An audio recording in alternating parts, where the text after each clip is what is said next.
Добрый день! Вас вітає канал Алчина Читанка. Подписывайтесь на мой канал у YouTube.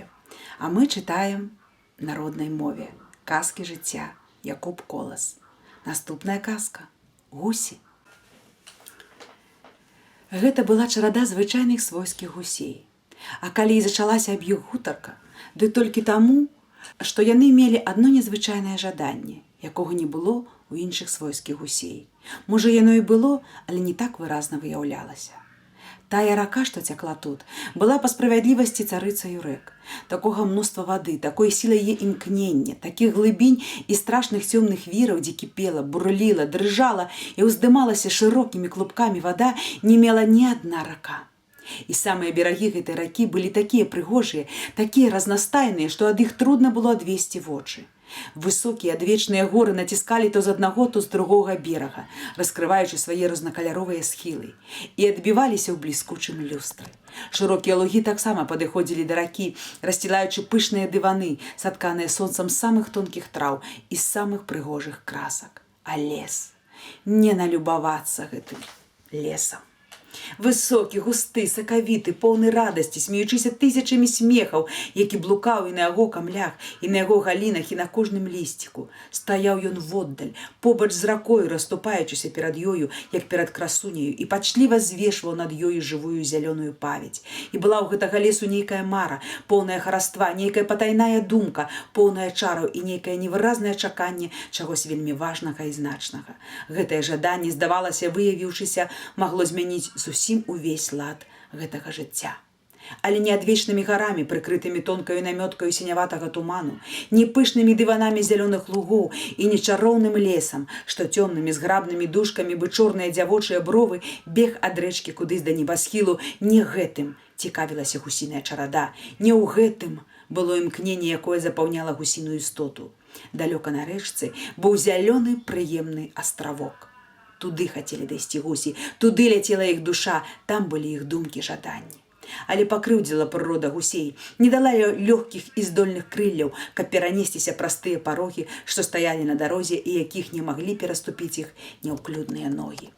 Востраў з трох бакоў быў агароджаны такімі густымі пераплеценымі лозамі, што праз іх нельга было гусям праціснуць дзябёлае цела. І часта чарада гусей, спатыкаючыся з другімі гусямі, заводзіла гутаркі пра той павабны востраў і пра тыя дарогі, ідучы па якіх можна было б дасягнуць яго. І казалі другія гусі, што ніяк не дабрацца ім да гэтага вострава, бо трэба ўзляцець у паветра або плысці па вадзе. Бяда была ў тым, што гэтыя гусі лятаць не майстры, а плаваць хоць і ўмелі, але супраць вады на такой быстрыні, як тут, усё роўна да вострава не даплывуць. А што рабіць? Пыталі першыя гусі. Трэба выбраць час, адказвалі другія. Першыя гусі не згаджаліся, і доўгая спрэчка ішла між імі. Вы пачакайце, казалі другія гусі, за нас будуць рабіць, нам будуць дапамагаць іншыя сілы на зямлі. Чалавек, вецер і дождж. Чалавек працярэбіць сцежкі праз лозы, вецер павыдзімае зрывістыя схілы, дождж іх размые, і рэчка таксама нам будзе дапамагаць. Размыўшы берагі, яна пакоціцца спакайней, а дождж прамые глыбокі жолаб у гарах. Тады і можна будзе дайсці да рэчкі, тады можна будзе плысці і супраць вады. Вы кепскія гусі. Вы не маеце тых вялікіх жаданняў, якія дададуць сілы нам. Вы залішне заплылі салам, і вам наогул страшна ўсякая барацьба, усякае змаганне. Вы мяшчанскія гусі. Нам дорага толькі ўсплыць на рэчку, але мы знойдзем да яе дарогу. Знойдзеце, знойдзеце, прашумеў вецер. І нагнаў вецер на неба калматыя велізарныя клубкі цёмных хмар, узброіла іх сонцам аланкамі і громамі, і густа звіслі яны над зямлёю. І патокі дажджу рынуліся на ніз. Прайшла навальніца, раўла і гудзела вада, разрываючы зямлю, і пралажыла яна дарогу да рэчкі. Кінуліся гусі на гэтую дарогу, радасным крыкам вітаюць яны гняўлівую рэчку. Выплылі гусі на сярэдзіну, павабны астравок вось-вось перад імі. Сярэдзіны рэчкі ён выглядае яшчэ прыемней, яшчэ павабней. І сіла, незвычайная сіла з'явілася ў смелых гусей, як з пружыны ходзяць чырвоныя іх лапы, як вастрагруды човен рэжа іх цела ваду. А востраў так горне, так прыцягвае іх жаданні, і нічога не гавораць між сабою гусі, адно іх імкнення – даплысці да вострава, але далёка-далёка яшчэ гэты востраў. Плывуць гусі, упіраюцца лапамі ў ваду. Глядзіце, ці не здаецца вам, гусі, што востраў нібы стаў далей ад нас? Спытала адна гусь. Маўчы, сказаў гусак, што вёў усю чараду. Без змагання няўдач нічога не даецца на свеце.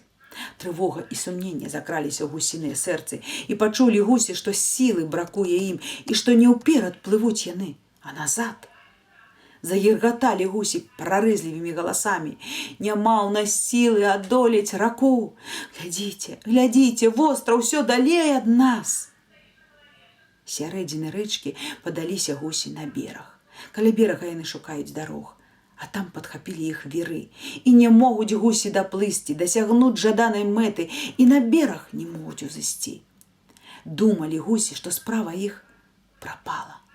Але змаганне згартавала іх сілы, акрэплі іх крыллі, і лёгкім стала іх цела. Махнулі крыллямі гусі, срэбраныя пырскі над рэчкай узвіліся, і паляцелі смелыя гусі на той жаданы, на той недасяжны востраў.